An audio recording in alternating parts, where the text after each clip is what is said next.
Hey guys, welcome to Intellipaat. Handling big data is the biggest challenge when it comes to any data-driven organization. Top companies such as Amazon, Flipkart, Goldman Sachs, Facebook, and many mid-tier companies use big data tools in order to drive their businesses to success. In today's session, we'll have a quick introduction on how to use big data using Spark and Python. Now before we start the class, do subscribe to Intellipaat's YouTube channel so you receive regular notifications on all our upcoming videos. Now let's go through the agenda for today's class. Firstly, we will discuss the components of Spark. Then we will understand about Spark architecture. Then we will discuss various methods of Spark deployment and Web UI. Then we will look at how we can work with our first PySpark job and the important concepts of RDD. Finally, we will discuss about the features, operations and transformations of RDD using PySpark. At the end of the session, we'll have a quiz so you can revise what you have learned in today's session. If you have any queries, put them down in the comment section below and we'd love to help you out. Also guys, if you're looking at an end-to-end course in PySpark, do check out Intellipaat's PySpark certification course, which will help you master all the concepts thoroughly.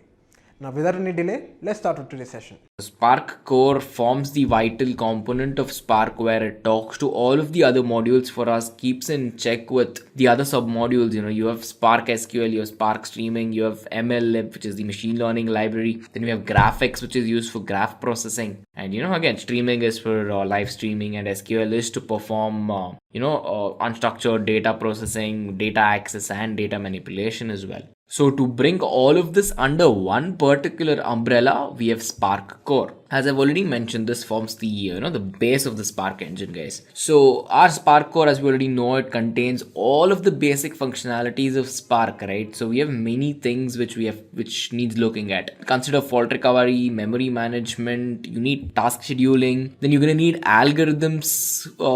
There are many task scheduling algorithms. There is first in, first out, round robin. There's so many algorithms, right? So you need something to stay in constant touch with that, and to make it readable for both the program and the user as well. Again, as you've already checked out in the OOPS concepts, abstraction forms a major part of our learning, right? So again, the major abstraction concept here for the Spark core is something called RDDs, guys. I'm not sure if you guys are familiar with what RDDs are. If you're not, don't worry, I'll be walking you guys in detail about it in the same module. And basically it is a data unit, but we'll be anyway checking it out in the next couple of slides. So again, yeah, Spark core provides many APIs, which is application programming interfaces for processing. Processing structured data is pretty much easy, but going about working with unstructured data is not impossible per se, but then at the end of the day, if it's unstructured, think about it, right? So structured versus unstructured, the example that's top of my head right now is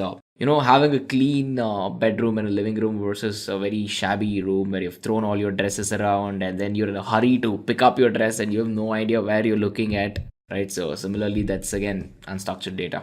The next component will be revising is Spark SQL. Again, Spark SQL already provides us APIs, and we already know we can work with structured data using SQL. And again, people who have an SQL valid background and people who have been working on it for a long time, then pretty much can make use of SQL commands with to talk with Spark and go about querying their language and data gathering, data manipulation and storage as well. So again, with Spark SQL, guys, there is many data sources which you can have, right?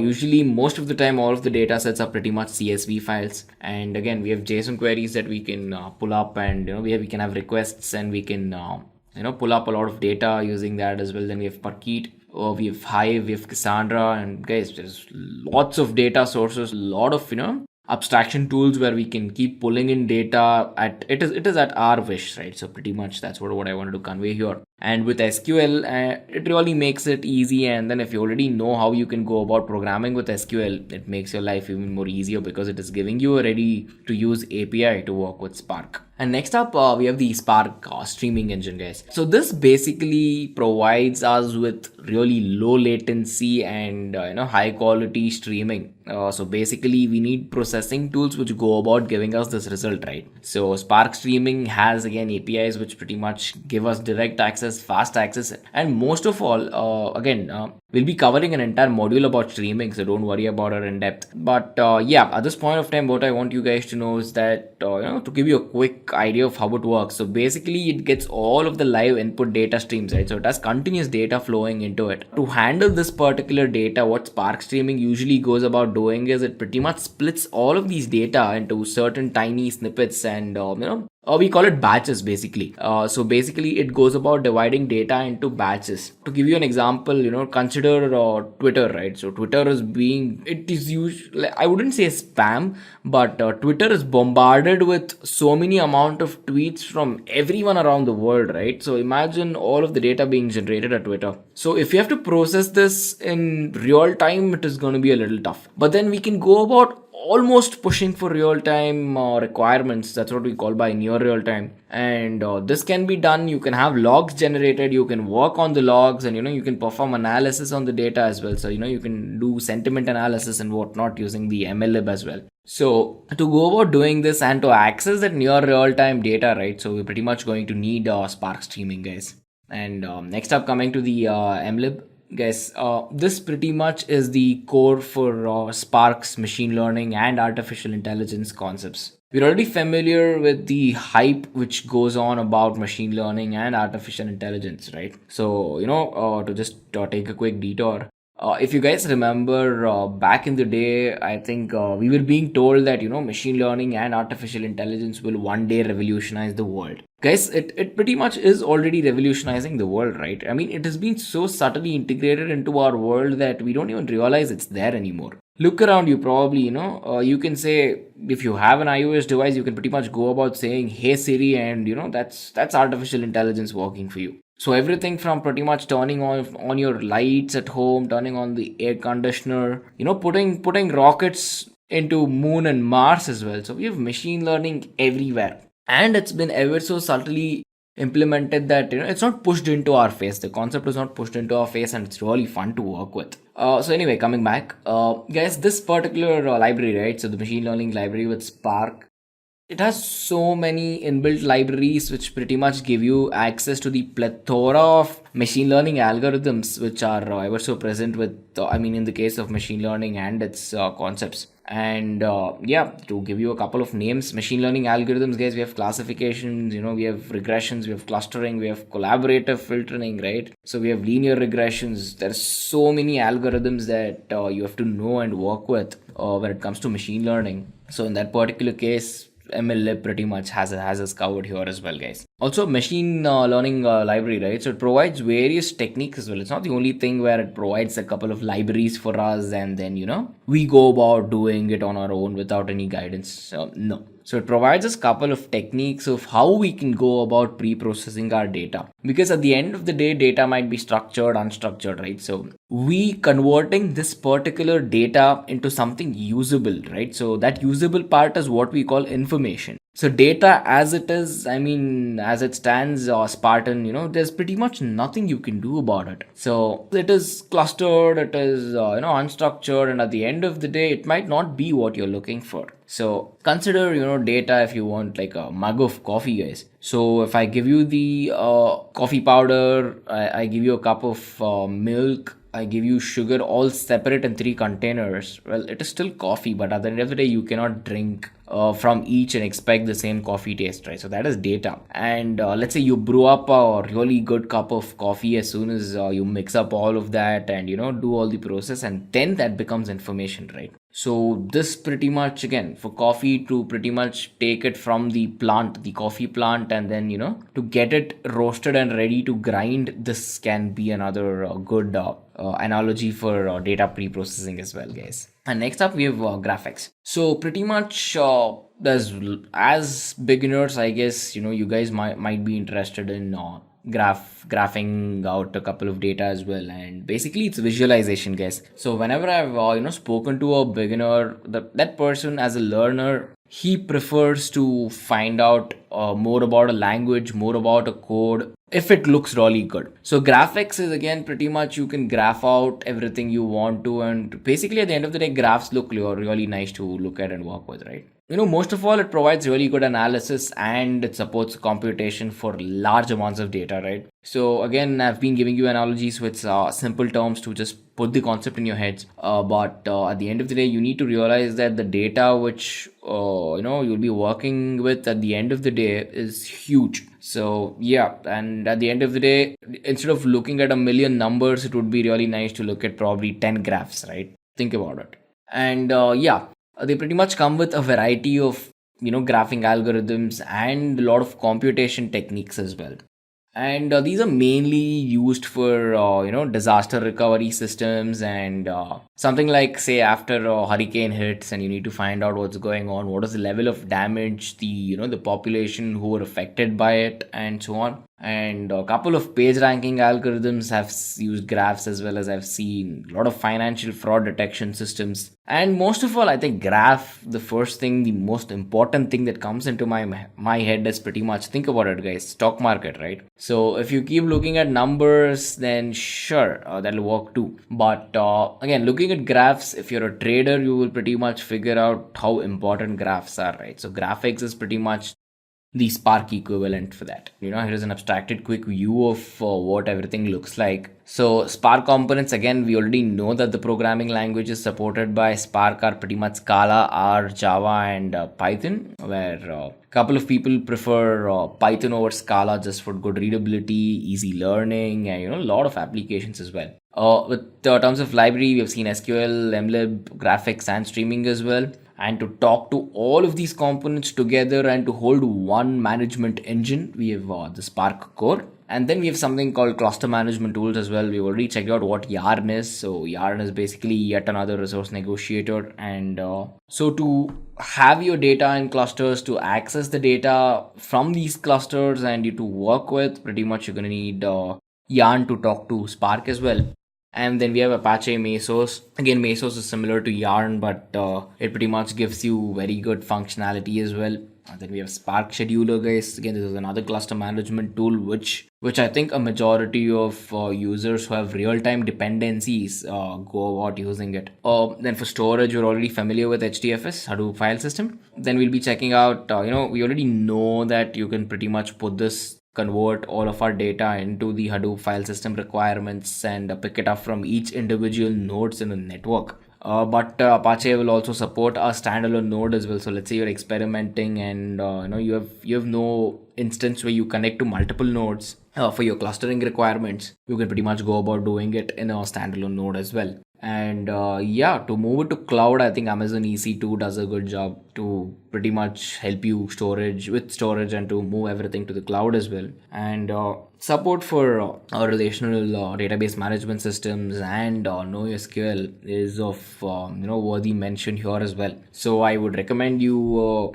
quickly probably pause the screen or something and just glance over all of these concepts, because these again form the major foundation to go about learning Spark, and to later down in the day, since you're going about mastering this entire thing, you might not require to keep coming back to this diagram. But at this point of time, I would highly recommend you to be aware of these concepts, guys. So without further ado, let's quickly check out Spark architecture, guys. So I pretty much have a very simple diagram here to denote what happens. So we have something called as the driver program in Spark. So driver program is the link between you as a programmer and Spark's program. So all the data that you input, all the data that you need manipulated, and to go about working with it, you need Spark to understand your data, right? So again, our driver program, which consists of this concept called as Spark context, is pretty much used for this. So again, thinking about drivers, right? So think about it, recall if you're familiar. So if you have a brand new hardware where you need that hardware to talk to your machine, you need the hardware to talk to a software, and at the end of the day you need to use that. So basically you'll be using a driver there as well, right? So again, the concept is again pretty similar and simple out here, guys. So coming to Spark context pretty much forms the main entry point for any functionality in which you'd go about doing in Spark. So basically at the end of the day, our Spark context is used to create what we call RDDs. Again, I'll walk you through it. To create accumulators, we used to broadcast a couple of variables and all of that.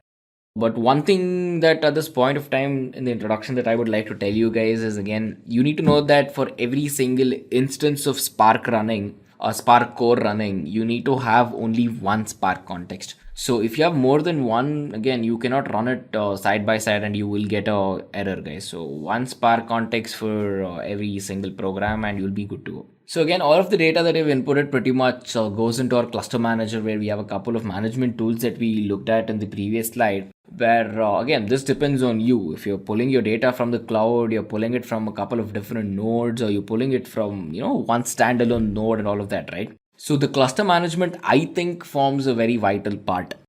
Because think about it, right? So if you're forcing someone to always use offline data, or say use data only from a machine, then it really doesn't make sense. But then if you give them freedom to pull the data from the cloud, pull the data from another node, pull it from another cluster, cluster is basically the group of nodes and data. So when you give them this amount of freedom, then it would really help scalability, help a lot of users, a lot of developers at the end of the day, right? So cluster management is again customized for your requirement, where you pull out the data based on your needs and all of that. And next we have the worker nodes, guys. So worker nodes are, at the end of the day, it's the endpoints of our Spark architecture, where the data gets converted into information, where we getting the task done. As you can see on your screen, we have something called as the executor, right? So that is what it literally means. So worker nodes again are your endpoints of the system, where you will go about working with it. You will go about you'll be asking your worker nodes to pretty much use the algorithms, learn something, and tell you, give you a valid output. So all of that part goes about in the worker nodes, guys. So again, at the end of the day, worker nodes needs to have, it needs to be in touch with Spark context for various reasons. Don't worry, I'll be walking you through that in a couple of slides. But that's why you see the big arrows up and down, where it keeps talking to each of the nodes. So it is important that you talk to every single node that you're actively making use of, right? So if you're making use of 10 nodes, but then you're only telling your program that you'll be pulling data from one single node, you know that there are 10, but your program is seeing only one. That really wouldn't make sense. So to make your program, to convince your program to see 10 outputs and to see 10 inputs, that forms a vital part. So again, as we already Spark provides a very well defined layer architecture, which makes it really easy for a beginner to learn. And all of these components and all of the layers are loosely coupled, guys. So again, as I've mentioned about the freedom of going about manipulating for your requirements, you are not asked to learn in a very tightly bound environment, where you cannot wiggle around or do something of your own. And I think this makes Spark a little easy. So again, driver program runs on pretty much the master node, what we call, of the Spark cluster, which is again the master slave organization, where you need to know at this point that whatever driver program we have, again, it runs pretty much on the master node of the Spark cluster. And so it is basically, it schedules all job execution and negotiates, as I've already mentioned, with the cluster manager. And we'll be using it to translate RDDs into execution graphs as well. So think of RDDs as a simple array at this point of time, and a lot of data, a lot of numbers usually, and all of that. So our the entire architecture here, it makes it easier to pretty much translate this entire RDDs and numbers into graphs, guys. So the driver program, again, it can pretty much split up graphs as well into, it can split up the graphs into a couple of stages as well. So this will simplify your use case when you're going about coding and, working on a very big project, guys. So again, as I've mentioned, the role of the executor is pretty much to take care of all the execution of the tasks that you provide. And every application has to have its own executor, because again, it is not native to what you're doing, and pretty much most of the tasks are different from each other, right? So again, the executor, as I've mentioned, also performs all of the data processing that it needs. It can read data, write data, it can push the data to external sources, it can pull in data from external sources as well. And you can see the small arrows on your left where it talks to the cluster manager as well. So it interacts with a variety of storage systems, and this again makes it easier to go about, guys. So with Cluster Manager, yeah, again, it is the service which is pretty much responsible to gather everything from your data driver program, to gather all the data that's required for the executors to work about. And then you can have the standalone cluster manager as well. So pretty much it is one single entity, and you will go about using the standalone cluster manager for your learning journey, because I don't think you would it would be valid to bombard you with a couple of multi-node networks and to go about that way, right? So cluster manager, again, as we've already walked you through, it basically depends on what you're doing. So it can be a very simple Spark application, and it can lead all the way to something really fancy, right? So yeah. So next up, we'll be checking out Spark deployment modes, guys. There's a variety of Spark deployment modes that we have already talked about. The first most important thing you need to know is that Spark works in standalone mode, right? So we can go about launching the Spark cluster. You do not need any third-party cluster manager to work with Spark. Spark is, again, I mean, this cluster is basically, again, used to deploy Spark applications as well. And next we have Mesos. Mesos, again, the most important thing that Mesos can do for Spark is it usually replaces our cluster manager in Spark, the native cluster manager.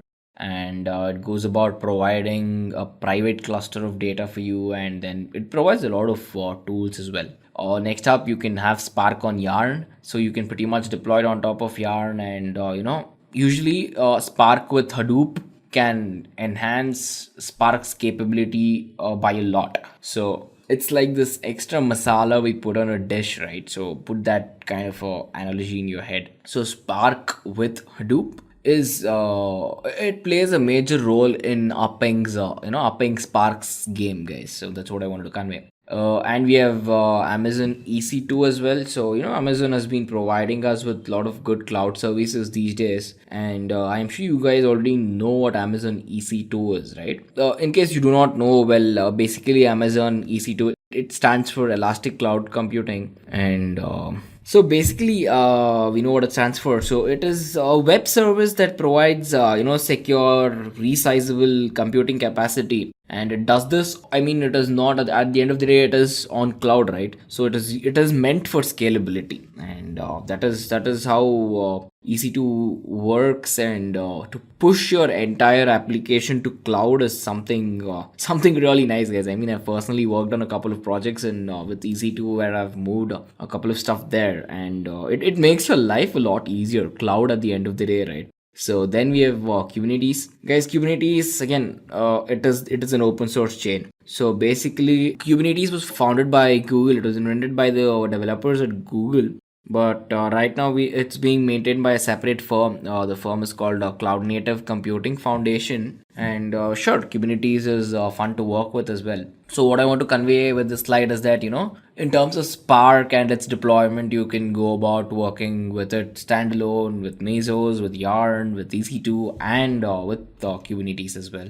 So let's quickly have an introduction of how we can run applications on Yarn, guys. So one thing that I want you guys to note at this point of time is that Spark is already pre-configured for Yarn. So you do not need any other additional configuration to run Spark on Yarn, and I think this is a huge advantage for learners, right? So let's say you have to write a very simple hello world code, but then you have to spend 3 hours to set up your runtime for it. It really doesn't make sense, and probably, yeah, you will do it at the end of the day, but as a beginner, it would not be right to bombard you, right? So the people who have designed Spark have pretty much thought about this already, and they've pre-configured it for Yarn, guys. So we already know Yarn pretty much is used to control resource management. It takes care of all of our task scheduling for us, and even it provides a couple of security features as well. So again, security is a primary aspect for many of the applications that we write, and the developers at Spark have got us covered again. With Spark and Yarn, it is again possible to run any application in any mode, right? So we have two particular modes. We call it the cluster mode and the client mode. So cluster mode is when you need your application to talk to a couple of nodes and pick up the data from a couple of nodes, and to go about checking you to go about launching your application basically into this particular instance, guys. With client mode, again, most of the time you just have one single entity that you have to deal with, and you have to go about working with that entity, processing with the master node will tell eventually what that application needs to do, but then processing the actual data, making use of the data, and then pretty much going about with the goal of your application and to ensure that the goal is met, right? So again, client mode and cluster mode basically are two ways where you can pretty much launch a Spark application, guys. So the Spark driver, right? So we have something called as a Spark driver, guys. So the Spark driver pretty much it works as a part of our application master. We call it AM, but it's application master. And so the management of this particular Spark driver, the management of our client application in terms of Spark is basically done by Yarn. So the client, as soon as you initiate your application, as soon as you put your application onto deployment, you don't have to worry about anything else at this point, because as we have the Yarn container, again, Spark driver talks to the Yarn container directly. So you just need to have one single process in the Yarn container that will take care of your entire application. The process is what we call, it's called driving your application. So it can go about driving your application. It can request resources from Yarn. It can issue commands to something called as node manager. You can have your Spark executor go about doing the job that it's supposed to do as well, right? So the node manager, again, we've already seen it. Node manager pretty much talks to all of our single cluster events and talks to all of our executors as well. So to allocate the resources and to get the job done and to pull all the data from one single entry point, we have the Yarn container, guys. So again, the resource manager, so the driver pretty much talks to our resource manager as well, where it gets all the resources and it allocates the resources, which is pretty much required to go about doing this as well. So at the end of the day, after the executor runs your task, then your the task is complete. It is pretty simple. You just need to know what Yarn container does, what node manager does, and how resources go about being allocated, and a couple of simple processes, guys. So again, when you think about it, right, so in the deployment mode, in this particular deployment mode, the driver again runs on the host where you are providing it with the job, right? So if I'm sitting at my home and I want the job from there, so I push, the terminology we use is push. So as soon as I push the job from there, and basically at the end of the day, the driver needs to run where you're pushing your job from. So the executor will require all of the data. So what it does is it pretty much goes on requesting from Yarn, and Yarn will talk to our application master, and application master will eventually give it all the data it needs. Then Yarn talk to the resource manager will allocate the resources. Commands are sent into the executor, and at the end of the day, it is executed, guys. So quickly jumping on to the next concept, which is Spark Shell. So guys, Spark Shell pretty much is a very, it provides the most simple way to go about learning what Spark actually is. But do not be fooled by the simpleness of Shell, because Shell programming is again a huge asset for any programmer. Because at the end of the day, it is again a very powerful tool which is used to perform in-depth analysis as well. And writing Shell command, I personally prefer it to be fun, because of the you can go about interacting with the shell directly, and to get used to it, to see a lot of code. I think for me, Spark Shell is really fun, guys. So our Spark, the shell pretty much, again, it supports three types of interactive shells, guys.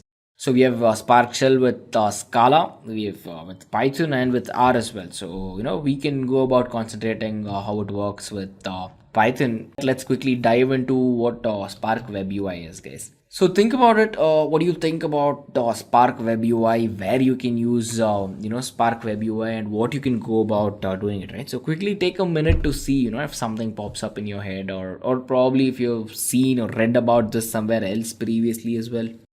So I hope you guys could figure something out. So coming to the concept, the Web UI is again pretty much the web interface of a Spark application, guys. So why would you need a web application? Again, at the end of the day, the UI is really nice, and you would rather have take a look at a quick UI and figure stuff out really fast rather than getting messy, right? Well, mainly it is used for inspection. It is to see what your Spark jobs are doing, what's happening with your particular clusters and all of that, guys.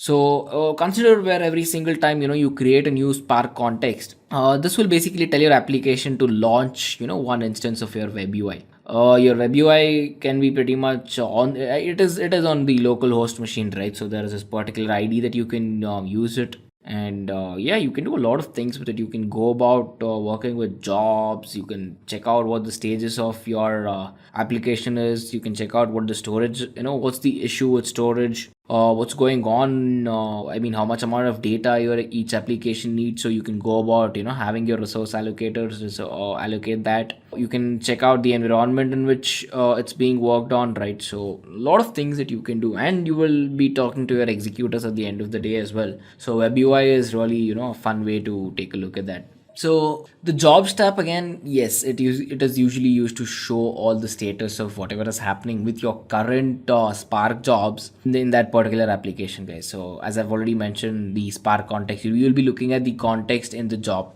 tab basically. Again, this particular jobs tab consists of usually 2 pages. So it consists of all jobs where you're given you're presented with a nice to look at list of all the jobs, and then you can go about finding out the details for each individual jobs as well. And later basically the tab which it is used to display your stages per state. Let's say you have your state to be your application is in an active state, it's working, your application is pending execution, your application has completed execution, it has been skipped, or it has failed and crashed, something like that. So to find out all of this, I think Web UI is it's really helpful, guys. And the stages tab again is to tell you basically when your Spark application basically got initialized, guys. So the stages tab that we are checking out is basically used to show that current instance of what's happening. So again, as I've already walked you through the instance, it can be stopped, it can be executing, it can be a lot of stages as well. Basically, you can go about customizing this, but let's not get into the depth right now. Again, the stages tab, it includes all stages page, where this page will tell you the stages of all your applications. Then you can pretty much move into one stage page, and later you have something called as pool paging as well, guys. Coming to storage, well, yes, the storage tab again goes about displaying the information about RDDs. Again, if you do not know what RDDs, I hope I am piquing your curiosity on what they are, and this entire module is pretty much about RDD, so we'll be checking that out in the next couple of slides. Again, in the storage tab, we have something called the summary page, where summary page basically shows us the storage levels and partitions of all of these RDDs, and it shows us the size and the executors which are used for this. Use for partitioning our individual data, organizing the data in a structured way possibly. And guys, the storage tab, right, so what we're talking about, it includes 2 pages. One is called as a storage page, and the other one is called as the RDD page. The storage page will greet you with all of the data of what your application is consuming, and the RDD page will tell you of what your resilient data sets are carrying. What's the weight that they're carrying, what's the data that you're presented with, is the resource present to be allocated, and all of that, guys. Next up, coming to the environment tab. The environment tab again basically displays the values for different configuration, a lot of variables, and your environment as well. Why would you need this? Well, at the end of the day, you can be working with Java, Scala, Python, and you'll be talking to a lot of system properties at the same time as well. To go about, giving you a quick look at everything, I guess this would make it very important, guys. Again, the tab, pretty much as soon as it's created, you have 2 pages, guys. So one is the parent Spark UI, where you will be it's almost like an admin access to your application, let's say. And then you have the app status store, where you can go about coding and finding out what your application is doing at that point of time. And the next important tab is our executors tab, because executors tab will give you one single page, a huge summary of what's going on with your executors, that was basically created for your applications to run. So there's a lot of things it can display, but mainly you'll be concerned with the memory usage, the disk usage, the task that is in hand being processed, and the information that corresponds with it. The storage memory column in the executors tab pretty much goes about showing the amount of memory that that particular application is consuming in real time, and it will also show you the memory which is basically reserved for caching couple of data as well. So major caching actions goes on in this stage where we require faster access or near real time applications. So our executors tab pretty much give us that big summary there. So moving on, next we can go about having a quick introduction to the PySpark Shell, guys. So as we're already aware, PySpark Shell, again, it exposes our Spark programming model directly onto Python, and we can map, we can go about using Python with Spark directly. And our PySpark Shell pretty much links our entire Python API directly onto our Spark core, and it is used to initialize the Spark context as well. And as I've already kept on mentioning for a while now, majority of the experts, majority of say data scientists, analytics experts, they use Python because it has this amazing amount of huge library where you can pretty much find a library for even one of your custom requirements as well. So, at the end of the day, I'm sure people at Spark had to integrate Python with it, because think about it. So Python gives you access to numerous libraries, and then if you can do all of that along with Spark, hey guys, that's a win-win, right? So integrating Python with Spark was definitely a boon. Yes, I can vouch for that. So PySpark, again, it requires Python to be available on the system path, because Spark needs to know where Python is, and to have that unrestrained access, untainted access basically, and that is basically used to run all of the programs, guys. So to quickly give you an idea of what a Spark Shell looks like, here is what it looks like on a Windows 10 machine, where you can pretty much go about installing Spark. I mean, installing Spark on Windows is it's very simple, guys. So as soon as you open up your the Spark Shell and you go about typing PySpark, you can be greeted with a message which says Apache Spark with Python. And this is how some people might like working with Shell and some people might not prefer. I mean, that's personal preference. But sometimes, yes, I still hold my word where I've told working with Shell is fun and you'll be learning a lot as well.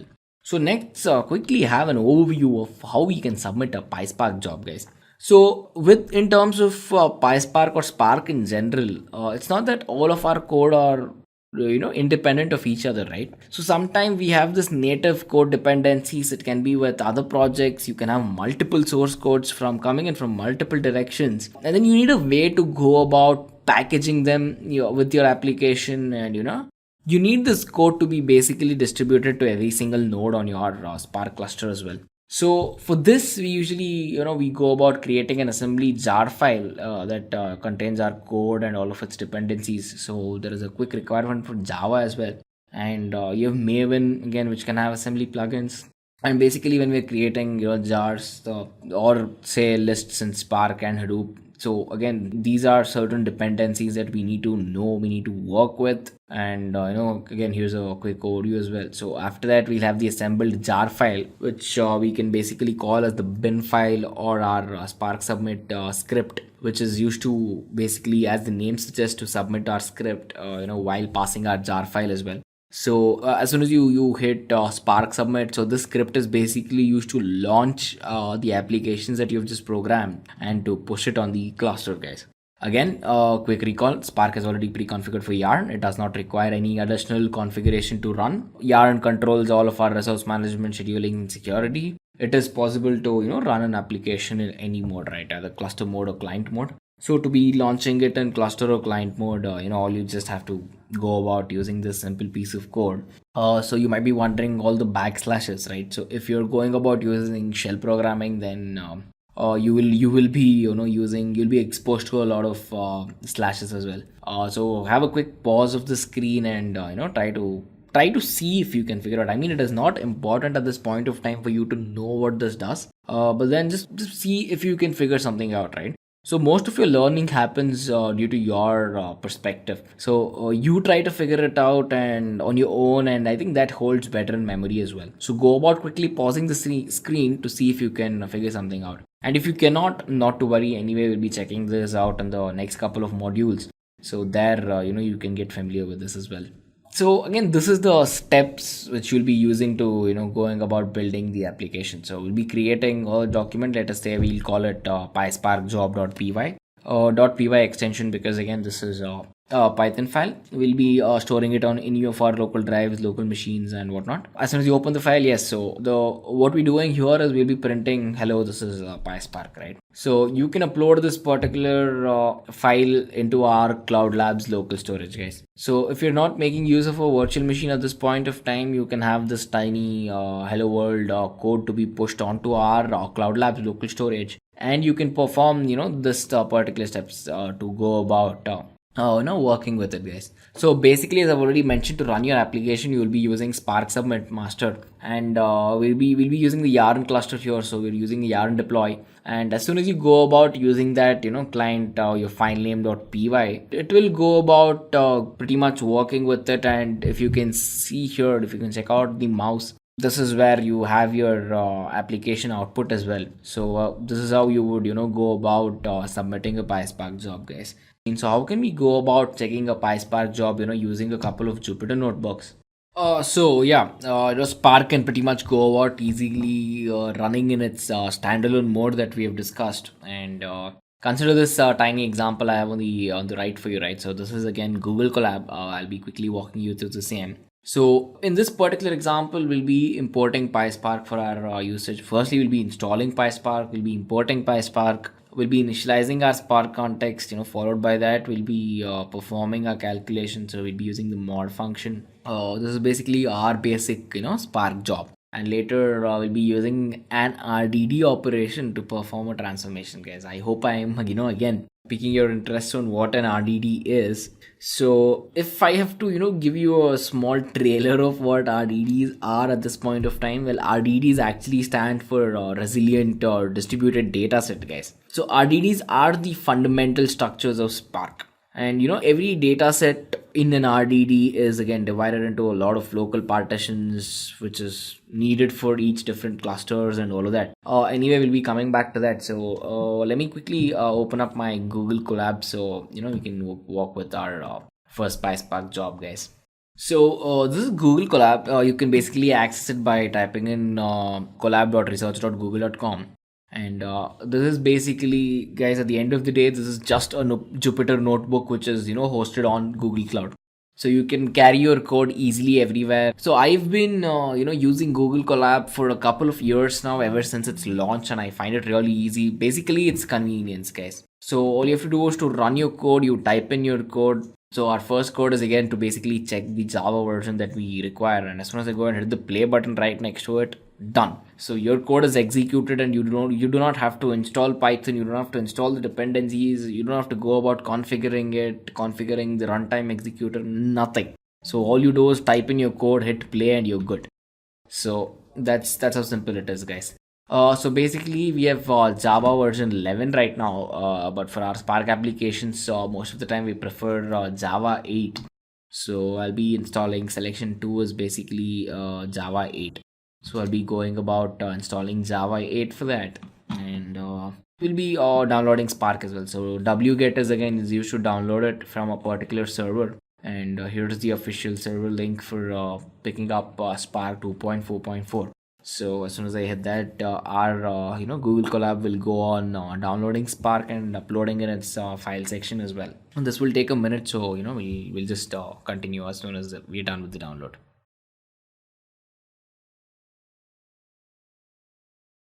So that took about 20 seconds, guys. So that was pretty quick.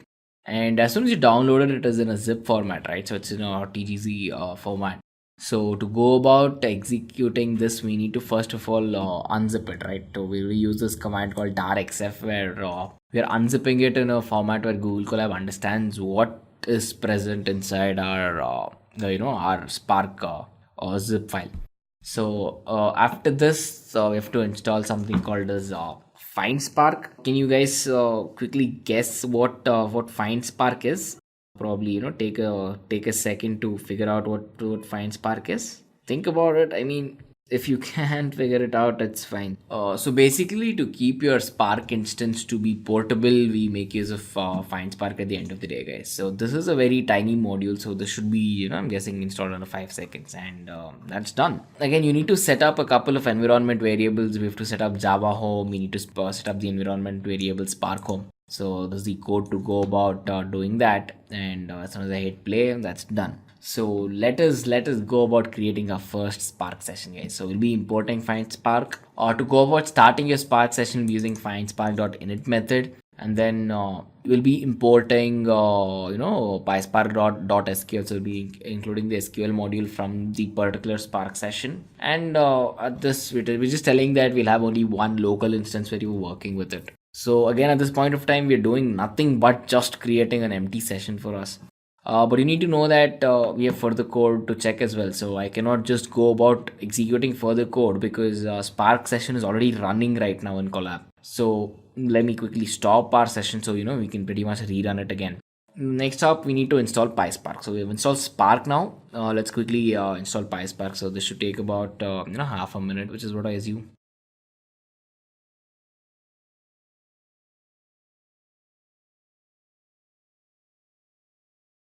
Let's quickly import PySpark again, begin a new session. Let's go about creating our Spark context, right? So from PySpark, we're importing Spark configuration. Again, from the same module, we're importing Spark context as well. We're setting a variable, configuration is equal to Spark config. Conf.set master is local. We're telling it that this is the only local instance which will run. You can have any application name that you want, and here we just call it Spark Basics, guys. You have SE. SE is again our Spark context variable, where it's pretty much simple, guys. So you use this code, and this code is our standard, which is set to pretty much to go about creating your Spark context of your own. So let me run it again. It should take less than 10 seconds to go about running it. Here is what we were discussing in the PPT. We're defining a modular function where we're importing numpy and we're returning the modulus of that. So again, RDD is equal to sc.parallelize range of 1000, mapping it using the take function. I know that you guys are not familiar with any of these right now, but then to give you a quick example, this is how it works, guys. So basically, it is like a list of all of the elements. Again, it has a structured data type. It forms the native of Spark. And don't worry, I have lots of examples that I'll be showing you, a lot of functions, a lot of operations that I'll be walking you through when it comes to RDDs as well, which is actually the next section that we'll be checking out. I just wanted to get you familiar with Google Colab in case you chose to use another Python ID for the previous modules, and I just wanted to show you how you're what you need to go about setting up your PySpark job, guys. So what are Spark RDDs, guys? So I've already told you Spark RDDs pretty much stand for resilient distributed data sets. But at the end of the day, how is it? Why do we need it? What a Spark? We'll be just checking it out in this particular module, guys. So this module is basically all about RDDs,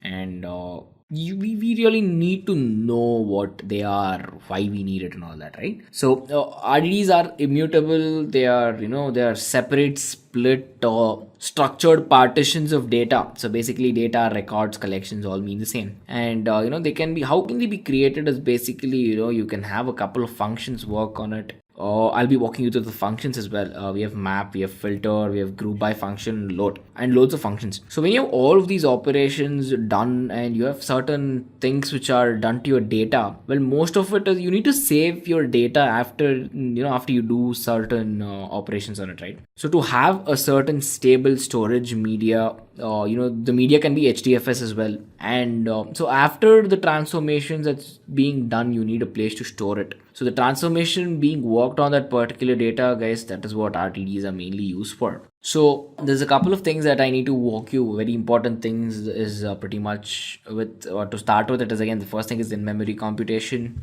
RDDs support lazy evaluations, fault tolerance, very good immutability. Again, as I've mentioned, partitioning, very good persistence, and coarse-grained operations as well. So what are RDDs again? RDDs are the main logical data unit in Spark. This is the most important aspect of this module. They are again a distributed collection of objects, which are again, they can be stored in the memory, they can be stored in the disks, not just of one single machine, but they can be stored in the disks of multiple machines.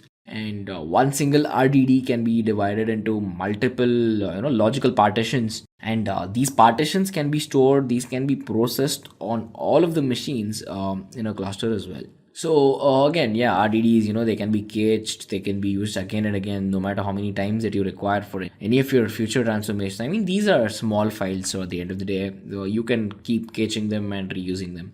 And coming to lazy evaluation, do you guys know what lazy evaluation is? If you do not, then again, as we've already been doing, take a quick guess of what lazy evaluation means, guys. So I hope you could guess it. It's basically you have variables in your programs which are always bound to your certain data, and they'll be executing it, right? It's to have the evaluation separated from the data until the results are obtained, is basically what lazy evaluation means. To delay your evaluation. So let's say you have an expression, you'll pretty much be delaying the evaluation of it until that is required. So that is the very simple explanation of what lazy evaluation is. And again, RDDs can support lazy evaluation, and it can support transformations and actions on these RDDs as well. So here's a quick workflow of how an RDD works. So we have RDDs, we have 1 and 2, which again club into single simple units. And then RDDs are like arrays, right? So they're pretty much structured data. So this structured data gets converted into graphs. DAG is directed acyclic graphs. And with a directed acyclic graph, what usually happens is data flows from one node to another in a structured manner, where data can jump back and forth, and each node is connected to another node which is ahead of it. So basically what I want you guys to figure out at this point of time is to know that the RDDs goes from looking like arrays and a lot of numbers, and it basically goes into a graph where our Spark unit can understand what's going on. So after our DAG scheduler finishes its work, where it assembles it, orders it, and stores it. So this is next passed on to our cluster manager. A cluster manager will figure out where to pull the data from, right? So it can be EC2, it can be via Kubernetes. You can pull the data from a lot of places. So our cluster manager again is used for this. So all of the tasks set from our RDD. So consider each individual RDD operation to be a task, right? So this entire task set is pretty much pushed onto our task scheduler, where the task scheduler will figure out when to execute what, and how long to allocate a resource for that particular task, and so on. And so all of this data is pushed to the executor, and our executor will go about executing and giving us the required output that we eventually require, guys. So why would we require RDDs, guys? Think about it. So just to answer that question is the next part of this module.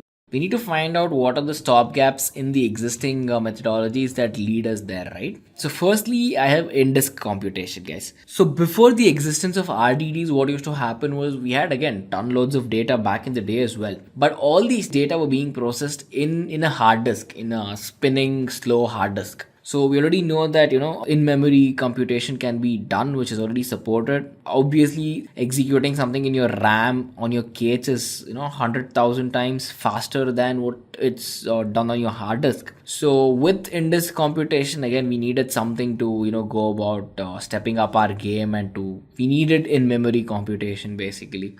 So again, with in-disk computation, you're going to be using a lot of memory to store, and at the end of the day, if that is slow, it really is a turn off, right? So next we have job execution. So basically whatever was existing, right? So consider MapReduce basically. So MapReduce needs to store some of its data. It needs to have an intermediate storage space, which again we called it HDFS.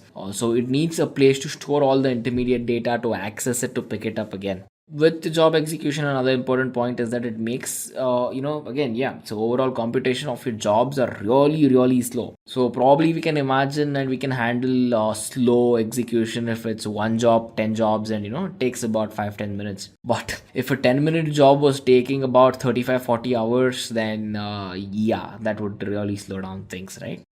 So again, overall, it slows down your input-output operations, serialization operations, replication operations, and so on. With parallel processing, again, when we didn't have Spark, most of the data processing were not done in parallel, first of all. And even if an application supported parallel processing, it was not as efficient as that, guys. So we know how the RDDs are, solving the problem for us. Well, mainly, RDDs have, again, as I've mentioned, they have a huge capacity, huge capability to handle various volumes of data. So how does this do it? Well, basically, it processes them all parallelly. It has multiple logical partitions where it can access, work on each of the partitions, and then save it later, guys. So you can go about creating an RDD whenever you want, but it's only executed whenever they are needed. So you can go on bunching up, creating tens and hundreds of RDDs that you want, and since Spark supports lazy evaluation, it'll only be picked up whenever it is needed, guys. So let's quickly check out some facts to go about explaining why RDDs are better than what's existing today. And the first important point I want you guys to note is that it supports, enhanced distributed computing, guys. So distributed computing in this day in terms of big data is again a big boon, right? So again, Spark RDDs are useful for, distributed computing, which involves processing lots and lots of data over lots and lots of computers with respect to lots and lots of jobs, right? So having this distributed computing capability is a big thing, guys. And secondly, partitioning. Well, RDDs again are partitions. So basically, by partition, what we mean is, in simple terms, it is basically split into a couple of logical partitions, guys. And the partition data is distributed across all the nodes that are present in the cluster as well. So that is again a very important fact of why RDDs are better. And thirdly, location stickiness, guys. So basically, RDDs can define their own preference, so they can have their own location to where they have to stick to the partitions and where they need to be present for the data requirement procedures. So again, location stickiness is again another very important reason of why RDDs are required. Next up, let's quickly jump in to find out what are the features of Spark RDDs, guys. So as we already talked about this, as I've already mentioned this, the first major important thing of Spark RDDs is in-memory computation, guys. So, and any RDD for that instance and all the data that are present there, it can be pretty much pushed onto your memory, and you can have it stay in that memory for as long as possible. And this is, I've put it first because this has to be the most important feature of Spark RDDs, guys. And secondly, with respect to immutability, you need to know at this point of time is that an RDD pretty much cannot be changed once it is created, guys. So that is what immutable means. And sure, you can perform certain transformations on it, and it can only be transformed, but it cannot be changed on the whole. So RDDs are immutable, guys. Lazy evaluation, again, the data, it's not available or transformed until something is executed where it triggers the requirement. So you can code in 10-15 RDDs and you can just leave it there. It will only be picked up when it is needed, right? So again, supporting lazy evaluation is again another big advantage of this. Coming to cacheability, guys, this is again another very important feature of Spark RDDs, where our cache storage, it stores all of the intermediate RDD results just in the memory. So nothing is being pushed to your hard disk or local storage. And the biggest advantage here with RDDs is that the default storage for its cache is in memory, guys. So this ensures higher efficiency, better speeds of data access, and all of that. And the next important thing is parallel data processing, guys. So to process data sequentially is surely an advantage. But to go about processing your data parallelly, side by side, is something which takes, which requires a lot of muscle. So again, we can be very happy and satisfied with RDDs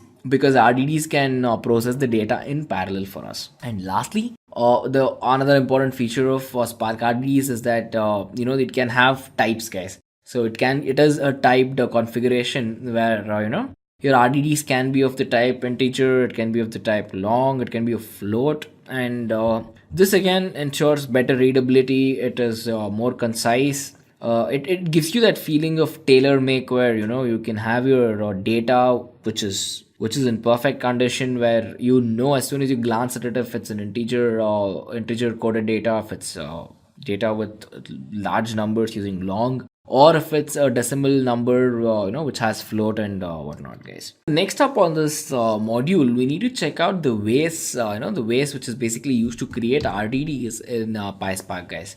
Again, that's the basically that's the symbol of Colab that you see on the right in yellow. And we've already checked out how we can create RDDs in that simple example I showed you, right? So we'll be importing Spark configuration, we'll be importing our Spark context. Or to go on about creating a Spark context, we'll be creating a conf object, guys. So basically, this provides the entire configurations for our Spark application. You'll be setting the application name. You'll be setting the master node as well. In this, in the example that you see, it is local because there'll be only one instance in this particular example that I'll show. And yeah, so we'll be defining the app name, the master URL as well. Master URL is local in this case, and we'll be using SC. SC is nothing but an object which is derived from our Spark context, guys. So we can go about doing another quick set of operations as well. So we can, create an RDD using a simple list. So we have already walked you through list in module 2. So just quickly, revise the concepts of lists. So here we have a variable values, and we have 5 elements in a list, and then we're performing this operation called sc.parallelize, and we'll be passing the values. We'll be passing the values and creating the RDD using that, guys. So sc.parallelize is an unfamiliar syntax for you, right? So sc.parallelize is an unfamiliar syntax at this point of time. So the parallelize method, basically when you're applying it on a collection, right? So in our case, the list is the collection. So when you're going about doing that, a new RDD is created for us, and all of the elements that are they are copied into this particular RDD. So parallelize will pretty much go about creating a new RDD as well, and the syntax to go about doing is parallelize and passing it a collection, guys. And to print an RDD value, we usually use the take function, guys. So RDD.take of 5 will pretty much print the 5 items which are present in our collection. And moving on, there's a couple of things I'll be showing you practically as well. So to upload a file to Google Colab, we have this particular syntax from google.colab, import the files, and then we'll be pushing it into a variable uploaded is equal to files.upload. Again, that is a GUI. Again, I'll be walking you through that in a second. And we can go about initializing an RDD using a text file, guys. So if we have a particular text file where we're doing something, or we have a lot of data in the text file where you want your RDD to pick up the data in the text file, sure, you can do that as well. And we can go about printing the text from the RDD as well. So let's quickly jump into Colab, and we can check out the next set of demos, guys. So again, here's the demo that we're talking about. Values is equal to 1 2 3 4 5. It's a quick list for us. Parallelize creates our RDD, and as soon as I hit take, we'll have the output of it, guys. So uploading files to Colab, again, as soon as I run this, just see what happens.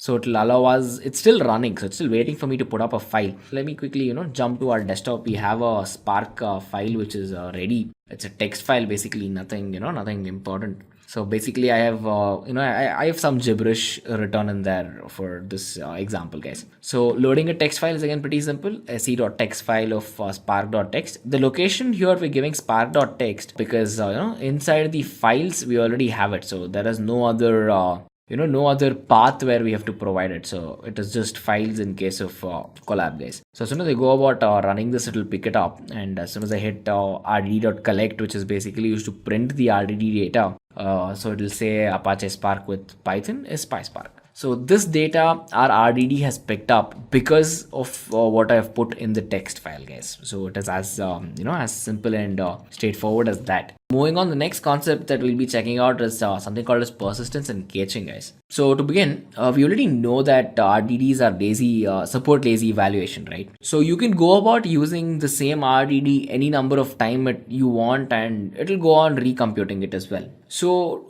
this goes on for a while. Sure, for small amount of data it won't have a major damage, but for large huge data sets which are worth terabytes, say, to recompute it every single time, I don't think it is very efficient, right? So to go on avoiding this recomputation on a single RDD multiple times, you can have your Spark to persist the data. So persist the data will pretty much store it in its partition and hold it there. So if the node that pretty much computes the RDD and pushes it to the partition, and if the node has a data, let's say if there is a node which has data persisting on it and it fails, so sure, Spark will again recompute all of the lost partitions of the data when it's required. So that is the keyword here, when it's required, right? Not all the time. So again, sure, RDD. So can you only persist No. With RDDs, again, they come with a method which is called as unpersist. So unpersist will again let us, remove all this data manually from the cache. So let us say you do not require it, and you require your cache storage. Again, cache is again, a small amount of data, right? You cannot push everything on the cache and rather have it stagnant there. So basically, you can use the unpersist method that you can go about removing all the data, RDD data from the cache, guys. So here's a quick persistence level chart I have for you guys. So with persistence level, you need to know that you can perform. This is basically to give the user flexibility, guys. So with the memory only level, you'll be pushing all your RDDs onto your cache directly. That's why the space used is high. The CPU time is low because the data is accessed faster. It is always pushed in the memory and none is on the disk. So again, it stores an RDD as a Java object basically. And so what happens if your cache is already full and it doesn't support? Most of it is saved into the cache, and the other part which is not cached will basically be recomputed when needed, guys. So again, we have memory only, sir. We have memory and disk. We have memory and disk, sir, and we have disk only, guys. So at this point of time, I would just recommend you pause this particular section to glance through of the levels, guys. So there is you can have high CPU time as well, which is not efficient if you push everything on your disk only, and none of it is pushed to the cache. None of the intermediate storage is pushed to the cache, and all of your data are on the disk as well. So this again is inefficient, right? So quickly pause the screen and have a look at this persistence chart, guys. So coming to caching, guys, we already know that caching data is very important, and when your data is being accessed repeatedly, right? So again, it is very important to go on caching it. We call it a hot data set because you might require it at every single point of execution, say in an iterative algorithm and whatnot. And cache is fault tolerant, as we've already discussed. And let us quickly go back to an example, and we can check out the example where you can have a data set and you can pretty much have it caged, guys. So let me quickly jump into Google Colab, and we can work out with it. So coming to persistence, as we already have it with persist, it is going to hold it in the cache and it is going to tell you where it is holding it, guys. So this is again a very important readability aspect of Spark as well. And coming to caching, as soon as we go ahead and hit spark.txt, again spark.txt is the file which we imported a couple of minutes ago. So with that, again text file.cache. So basically text file.cache is used to hold it there, and to basically at the end of the day, as a developer, as a programmer, to know that your data is fault tolerant and it will be there if something messes up is something important, guys. So now that we're done with that, let's quickly jump into operations that we can perform on RDDs, guys.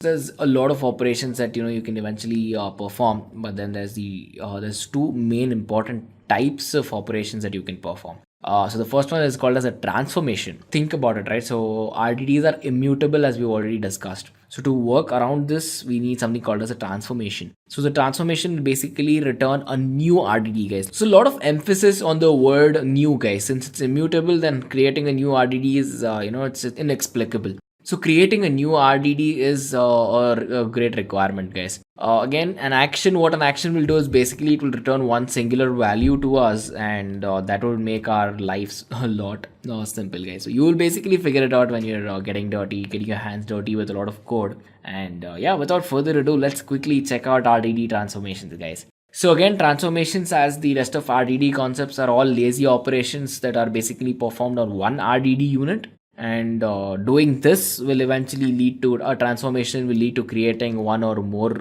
new RDDs as well. And how will it work? Well, here it is. RDD transformation, pretty much it will return a single pointer which is created to the new RDD. So our application needs to know where the new data is going, right? So basically pointer is used to memory map that. So our transformation will basically return a pointer to the new RDD, and it will allow us to create the dependency which is required in between each of these RDDs. Because let's say you have a couple of RDDs and each has a function to do something. Each has a unique function to it, and then to go about letting the RDDs talk to each other, calculating the data, having it stored in one common place, and all of that, right? So it's usually a parent RDD, and under the parent RDD we have what we call pointer dependency towards the child RDDs, and we work on with it. But at this point of time, let me not bombard you with a lot of in-depth details. All you have to know at this point of time is pretty much there is the dependency which exists in between each RDD, guys. Again, Spark is lazy, right? So by lazy, what we mean is lazy evaluation.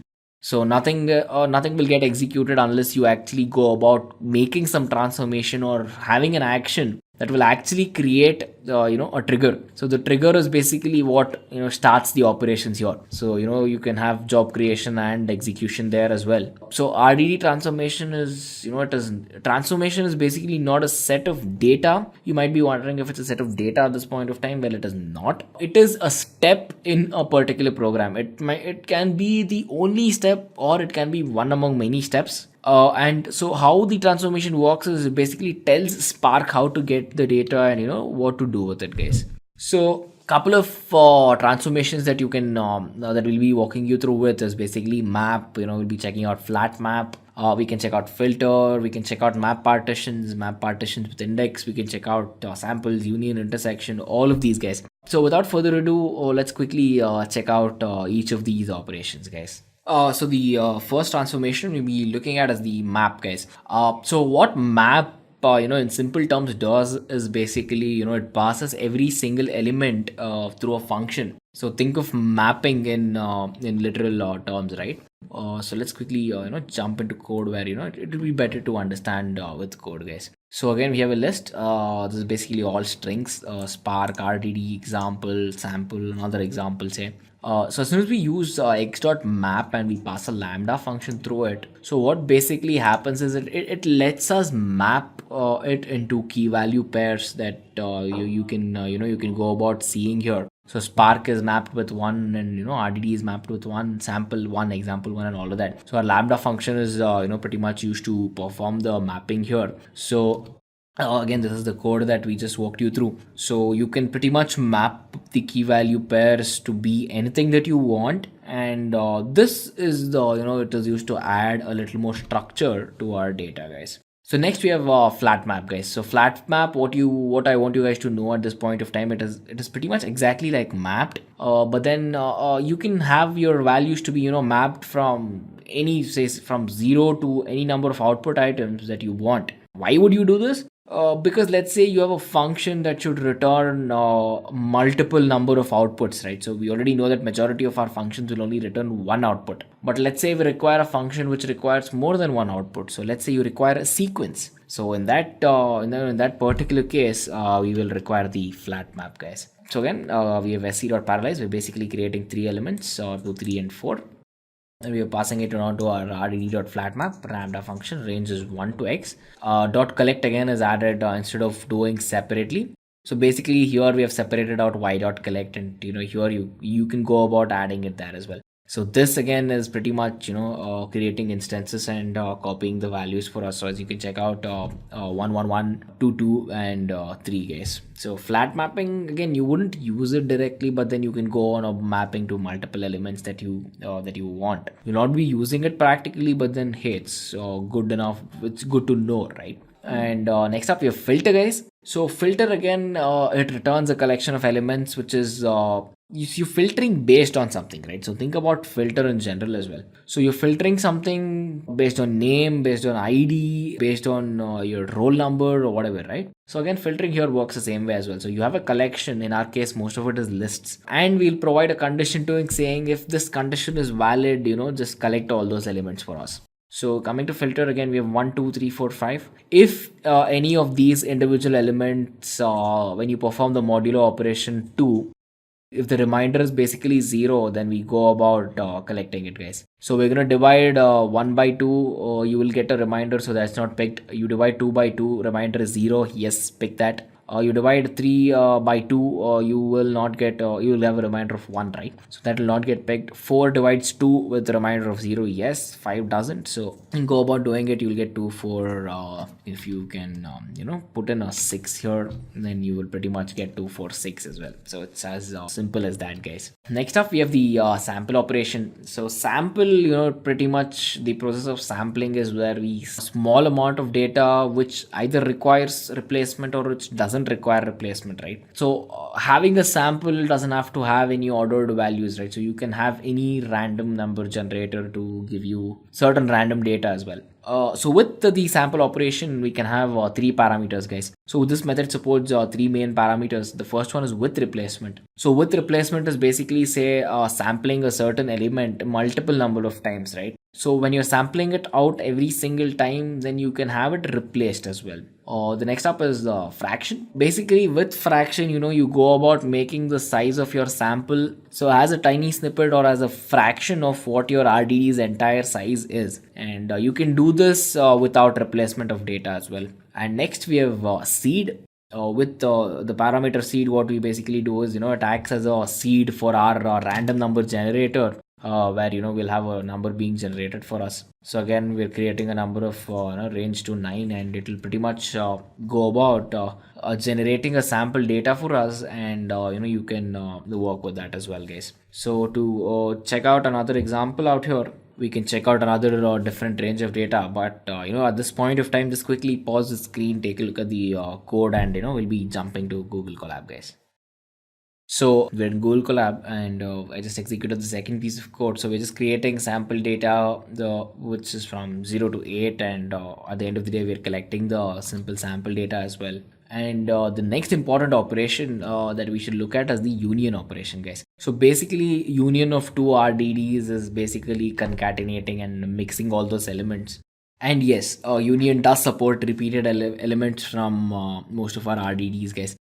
So let's quickly jump into Colab and execute it. So we have 1 to 9 on our first parallel, and then we have another variable called as par. We're creating an object of it from 5 to 15. So as soon as you perform the union operation on this and collect it, it is going to pretty much merge everything into one collection, and that is basically the output that you're greeted with, guys. So the next operation is intersection. Again, similar to union, but then it is the literal intersection, right? So whatever is in common in between both of these RDDs is what we'll be getting out of it. So quickly executing this piece of code from range of 1 to 9 and 5 to 15 in the numbers being generated here.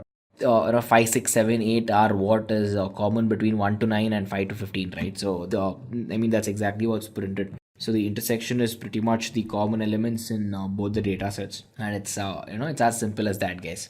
Next we have distinct. Well, with distinct, basically we are creating a new RDD with all the distinct elements, right? So as I've already mentioned, it supports repeated elements, but let's say we do not require the repeat elements, right? So sometimes we require this hard coding where we require only distinct elements from it. So to go about doing it, basically all we do is it is exactly the same as our old operation, but again here we're doing a union operation. We'll just be adding the dot distinct method, guys. So dot distinct will eventually tell the interpreter to just give us distinct output and to to filter out all of the repeated elements, guys. So another important thing that you can do with RDDs is basically to sort it using something, guys.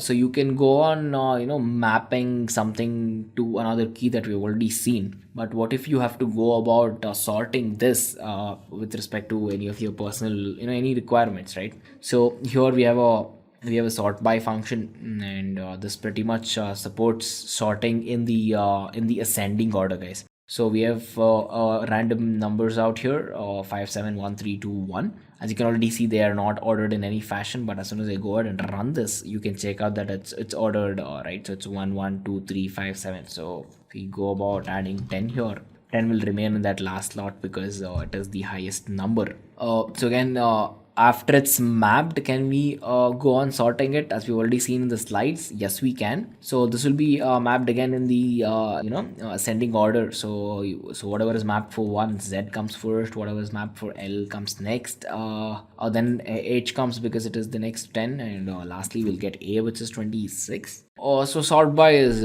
pretty much as simple as that, guys. So let's quickly check out the next one. The next is something what we call as map partitions. And map partition is a simple alternative when you have to use map and for each, guys. So map partitions are pretty much called only once for every partition, but in the case, if you remember, in the case of map, where what used to happen is we used to, basically it was an iteration, right? So we used to call it every single time for every single element of every single collection. So to pretty much bring up our efficiency, what we do with map partition is we call it only once. So we've defined our function f, and we have a variable called iterator, and we have something called as yield sum iterator here, guys. So what happens here is you just pick it up once, you pick up the data once, you iterate through it once, rather than just picking out single data for every single RDD. And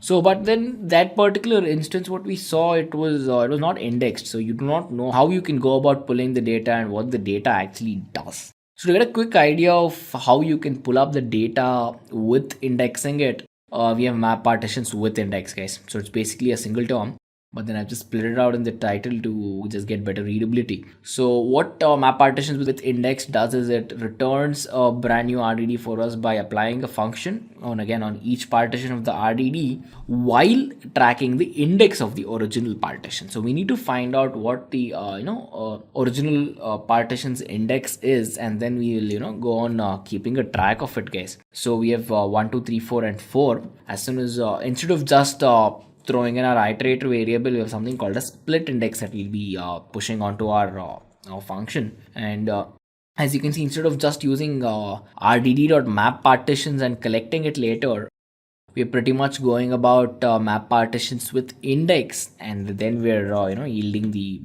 sum operation of it, guys. Again, you will not be using all of these operations on transformations on your day-to-day basis, but then it's really good to know that you have access to all of these and you can go on using it, guys. So next up we have group by, guys. So if you guys are familiar with SQL programming, the group by here pretty much works the same way as well. So what we basically do is we return a brand new RDD as we've been doing with all the transformations. We do this by grouping objects in the already existing RDD, and we'll be using a grouping key to know what we are grouping it by. So let's quickly jump into the code where we can check out group by, guys. So again, we have a collection 1, 1, 2, 2, 3, 5, 8. So rdd.group by is what we'll be using. So we're going to group by the values if it performs and validates the module of 2, and we'll be collecting that, guys. And later we're sorting it as well. So as soon as we go about executing this, we get 0, 2, 8. That's valid.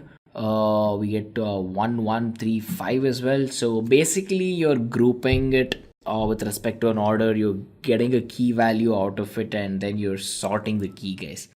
It is really simple. So the next thing is something called as key by. So what a key by does is basically it changes the key of the RDD element that we've been working on for a while now, and it does this using our given key object, guys. So with the key objects, you can already check out the code. So we are basically doing an exponential operation, x multiplied with x, and we're basically having a value from the range of 0 to 5 with us, and we're performing the list operation on it with y. And lastly, again, we don't know yet what the zip operations means, which is exactly what we'll be checking out next. But what you need to know is basically we'll have a key, and you can have your individual collection items of the data arranged with respect to the key, guys.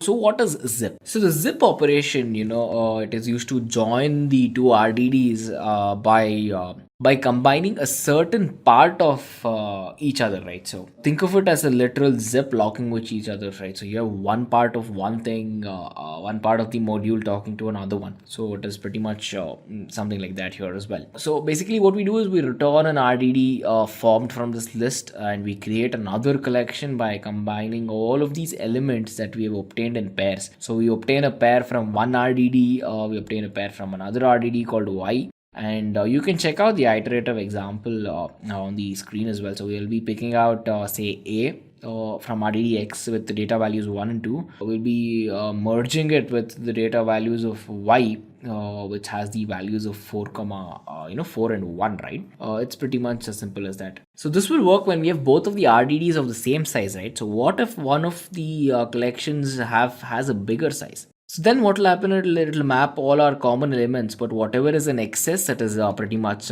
ignored, guys. So let's quickly check out our zip function. So we have the range 0 to 5, 1000 to 1005. We'll be zipping our y with respect to x, and we're going to be collecting. So 0, 1000, 1, 1000, 1, 2002, 3003, 4004. Perfect.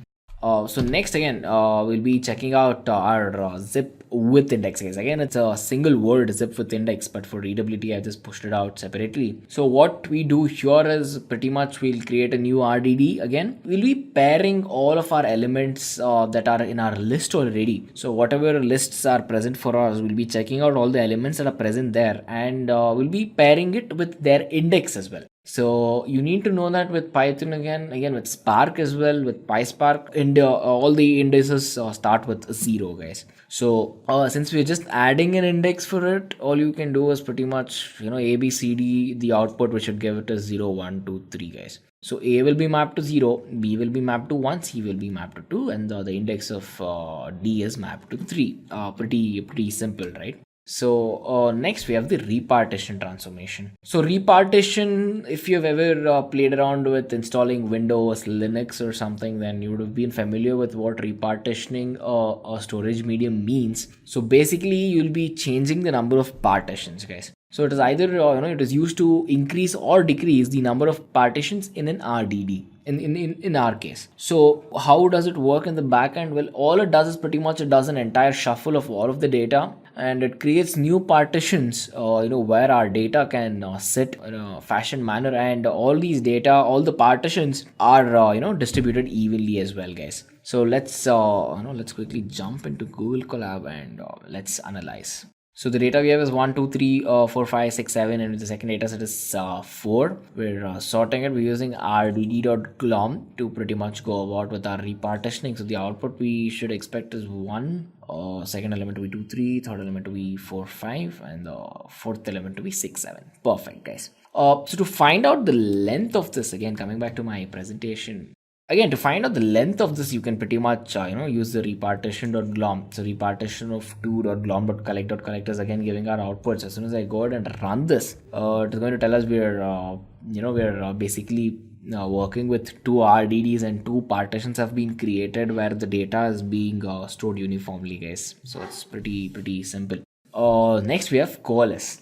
With coalesce, the practical part of coalesce is think about it, right? So you will have thousands of partitions when you're working with a huge data set. Coalesce is again used to combine, it is used to unite a couple of partitions where the data might be similar, or the data is not similar, you just want to bring it under one RDD, then coalesce is pretty much your friend, guys. So we have 2 data sets here, 1, 2, 3, 4, 5, and 3. So as soon as we pretty much use .glom.connect with coalesce, as you can already check out, we have one single entity which is giving us the data, and the data is being merged and united into one, guys. Here is another example of how coalesce works. With coalesce, again, you can already check it out that we've split up the second element as we've used in glom in the first example, and in the second example we've pretty much gone about coalescing it and bringing it into one single unity, guys. One single entity, sorry. So next, so what is repartition? What is glom with respect to repartition? What does coalesce have in difference to each other? With coalesce, you need to know that we'll be using the existing partitions which are already present, guys. So this is basically used to, it is used to keep the data which is being shuffled into a certain minimum extent. But with repartitions, it always does a full shuffle of all your data, and it creates brand new partitions for every single collection of every single RDD, right? Again, with coalesce, results basically in every single partitions, they are stored with different amount of data, right? So not every single data element is of the same size. With repartition, again, repartition tries to pretty much partition your data in such a way where each of the data partitions are pretty much almost equal sized. Coming to the speed of execution, coalesce is pretty much a lot faster because first of all the shuffle is minimized, and second it has data of its own different dimensions. So whenever data needs to be picked, honing in and hunting in on the data is really faster with respect to coalesce than repartition, guys. So repartition is a little slower when you compare it to coalesce, guys. So all these while we were checking out transformations with respect to RDDs, right? So next we can go about starting checking out the actions we can perform on the RDDs, guys.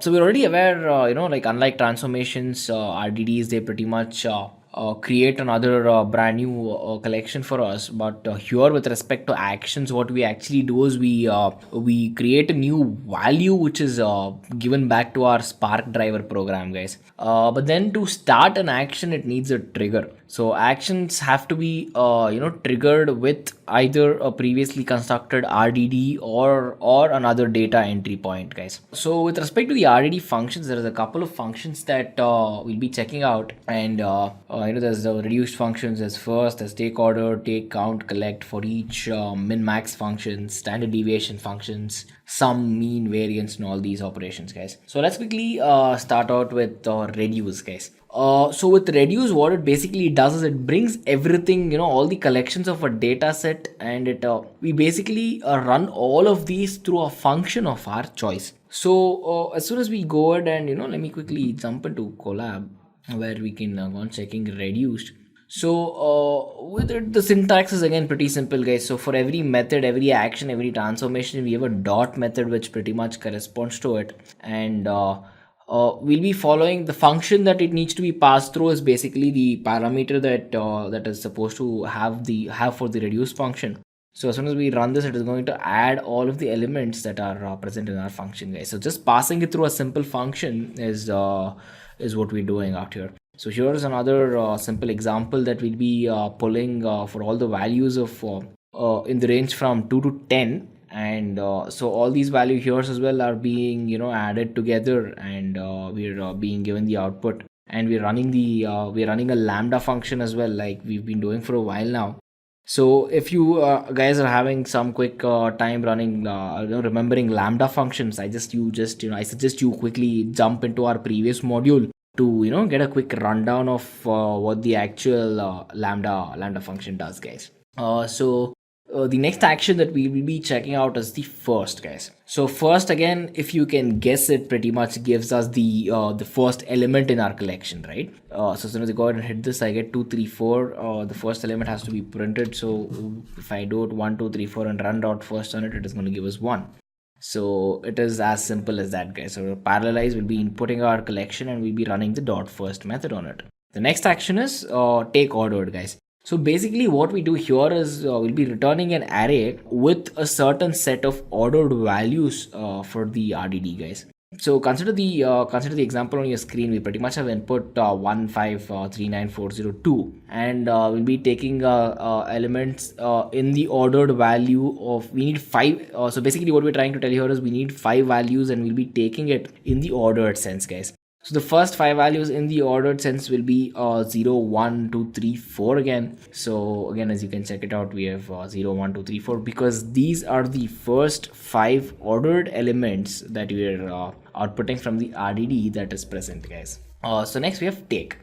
Take again, it pretty much picks up your value, but it does it without an order. So whatever order your RDD has been input in, the collection that you've input in is what it is exactly considering here, guys. So we have 1539, 402, etc. So this here will be picking up the first 5 elements in the order of their occurrence.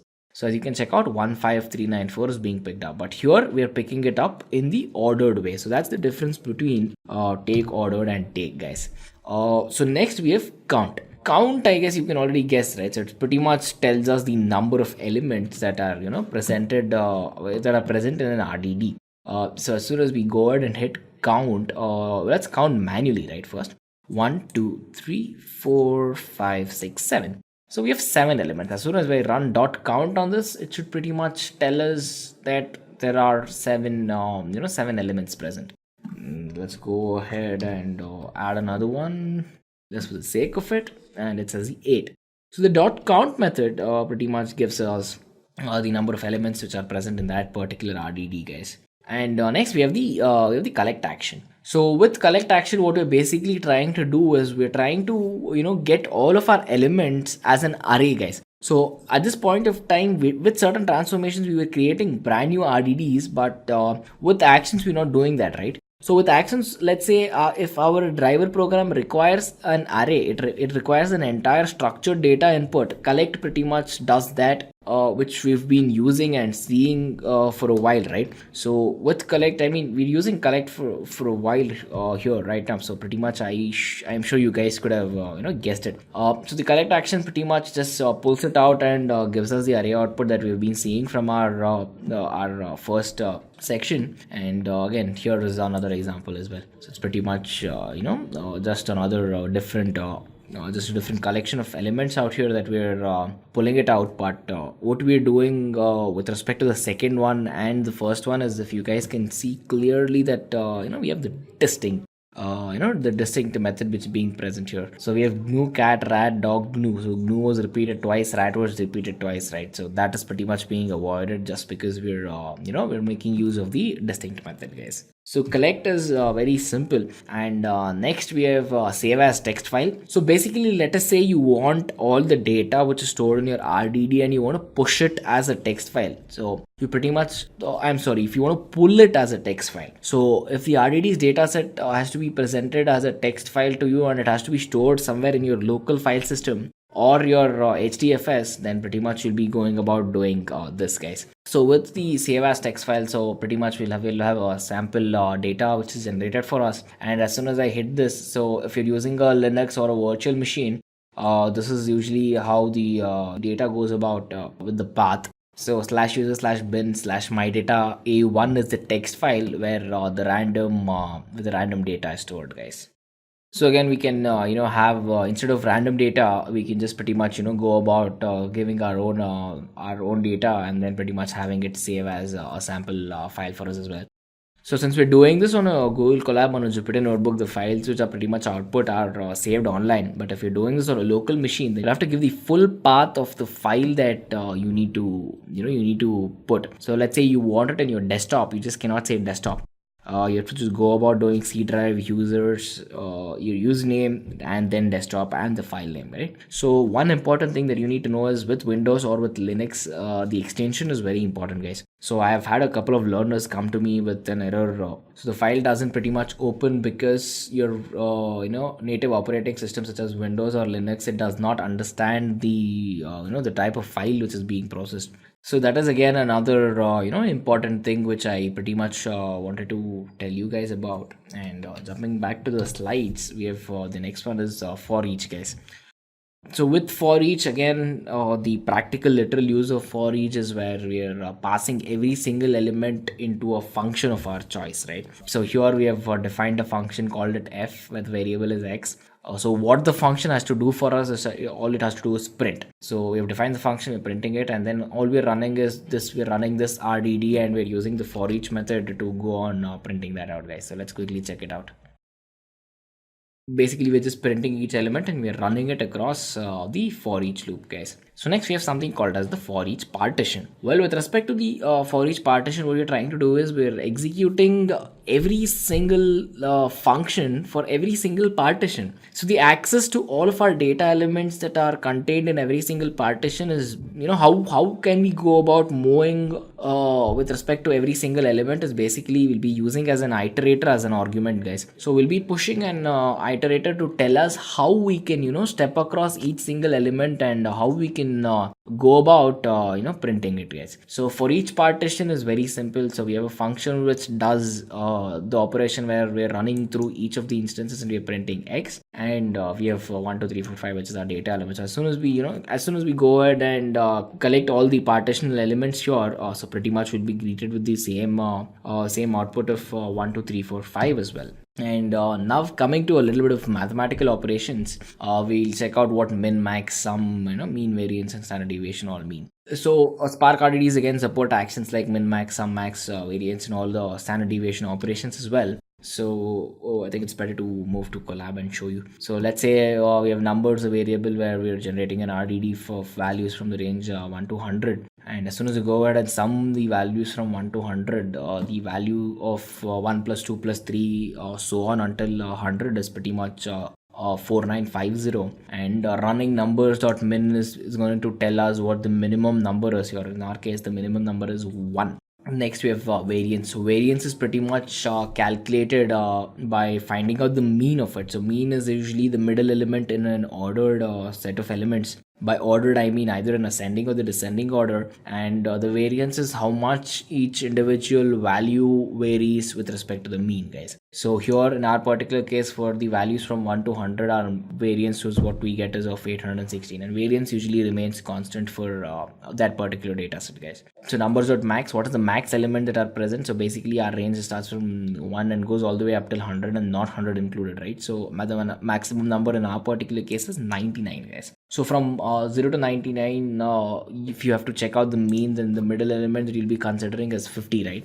So that is exactly what we're doing here, guys. So number.mean will pretty much give us give us the mean element, guys. And standard deviation is how each single element deviates with respect to the mean. So we've calculated the mean, then we need to find out how much each of the single element moves away from the mean, guys. And in this particular case, it is around 28.5. It is it is pretty much as simple as that, guys. So next up, we'll quickly check out a couple of RDD functions, guys.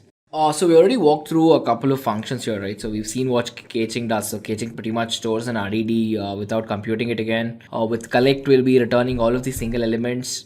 Collect count by value will pretty much return us a map with the number of time that each value occurs. Then we have distinct. It pretty much returns an RDD which contains only distinct elements and no repeated elements. In terms of filter pretty much returns the RDD containing only the elements which map to that particular filtered function. And for each, basically we'll be applying one single function. In our case is f. So we'll be applying one single f to all of the individual elements of the RDDs that are being worked on, guys. And with persist, again, as you already checked out, since the storage level, if it is memory only, then all of the data, intermediate data, the caching data is just stored in memory all the time. But then we can force it to bring it to our hard disk as well.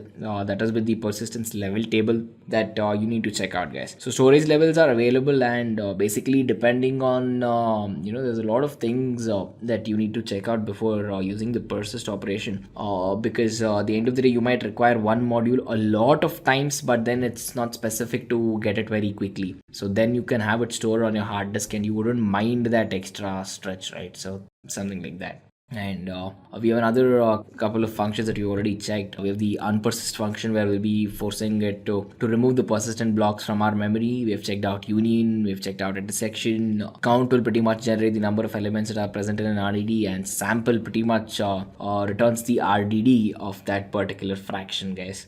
So next we can check out count by value. So count by value, let me quickly jump into my Colab where we can check it out. So we have 1, 2, 3, 4, 5, 6, 7, 8, again 2, 4. So we have a couple of values here for our list, right? So as soon as I go ahead and run this, so if we are counting it by value, then it is going to tell us it is an integer type which is being counted, and it tries to map our values of the RDDs for us, guys. So it is pretty simple as that. And next we have to debug string.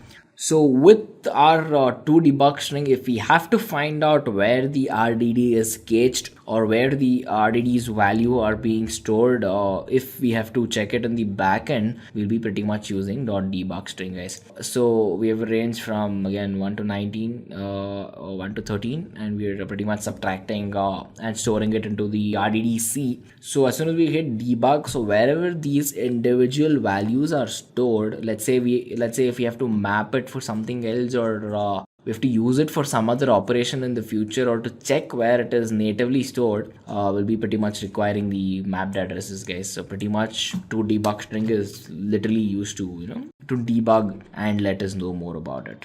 Let us check out how we can go about working with key value pairs, guys. So what you need to know at this point of time is there are a number of ways that you can get paired RDDs in Spark, right? So pretty much that's what we've been checking out for a while now. And there are many formats that can pretty much directly return all of these paired RDDs with all of their key value data as well. But with all the regular cases that we have checked, we need to convert these regular RDDs and then we have to turn it into our paired RDDs, right? So here it is being done natively. So how can we do this? We've already checked it out. Basically, we can run the map function where a key is mapped to value. So creating a pair, which we've already checked out, guys. So RDD.map is pretty much going to assign a key value pair for all of our singular elements, and it'll create pair RDDs for us, guys. So basically here you can check it out: A1, B1, C1, D1, E1, A2, B2, C2, D2, and E2. So this is pretty much two different entities, and you can see a key element from A1 being mapped to the rest of the elements here, a key element from A2 being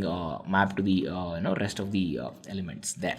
And so again, here's another quick recap where we've checked out all the transformations that we've done. So reduce by key, again, it combines all the values with the same key. The syntax that you go about doing it is RDD reduce by key, and you pretty much send the function to it, which is add. And then group by key, group by works exactly how it works in SQL, as I've mentioned. It grows group bys with respect to one single key. With the map values function, it basically applies one single function to all of the values in a paired RDDs, and it does this without changing the key. With flat map values, basically we're applying one single function that returns an iterator to each of the values, right? So for each element that is being returned, all we are trying to do is we are trying to produce a key value entry. This is being done with respect to the old key, guys. So we use this with the process what we called as tokenization, but then we'll be looking at it in the next couple of modules as well. So you can you can check it out then. And next we have the keys function, where we basically just return an RDD with the presence of the keys in it. Sort by key, where you can pretty much go about sorting all these keys and then having an RDD give you these sorted transformations as well. So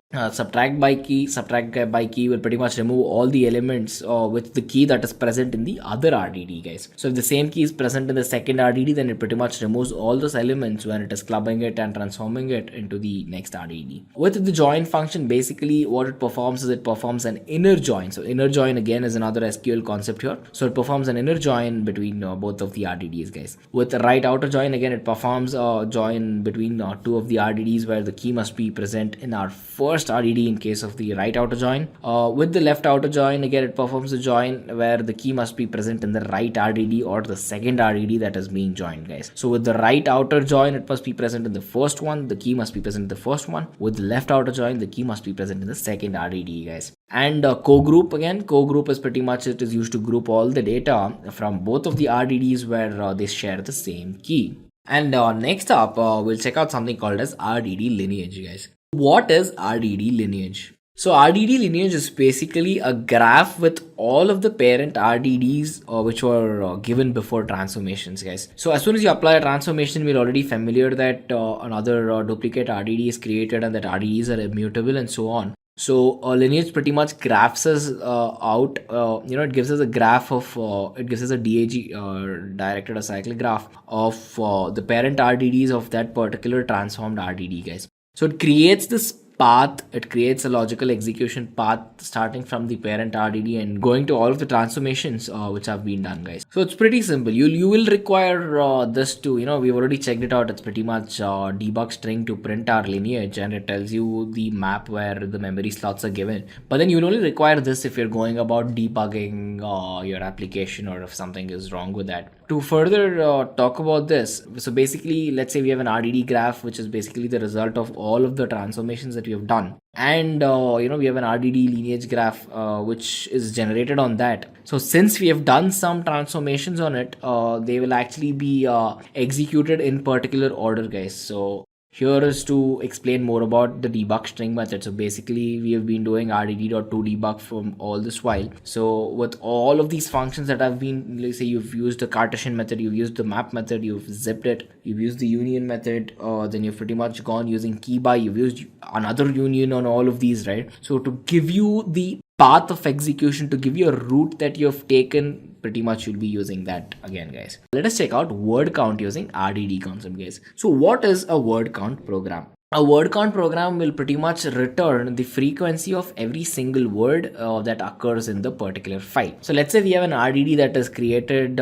which basically stores a text file data, and later we have we'll perform a couple of RDD operations which will eventually give us the word count output of this, guys. So pretty much how we can go about creating an RDD using a text file, as we've already checked out. So in this particular case, we'll be uploading the file to Google Colab, and we let Google Colab Colab take care of our file, and we'll be filtering it using our lambda function, and we'll be checking out with the length of corresponding elements to be greater than 0. We'll be splitting all the words separately, and we'll be having a flat map for us at the end of it, where we'll be splitting it based on an empty character. And lastly, we'll be using the reduce by key and sort by key, where we'll be counting the frequency of occurrence of each single word, guys. So let's quickly jump into Google Colab and let's do that. So instead of PySpark.text, let me quickly go about doing spark.text, because which we already have, right? So we have spark.text.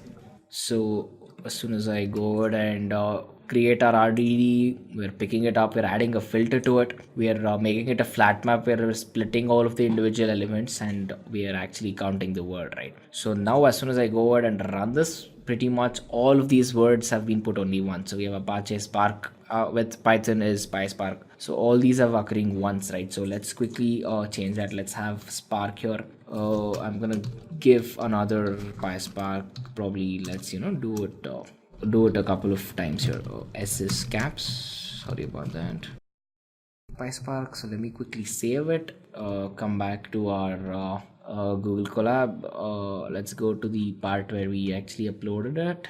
Or there's another simple way where you can upload files, guys. So to basically to upload files, all you have to do is open this tiny tab. You have to hit upload. You can actually go on deleting this right now.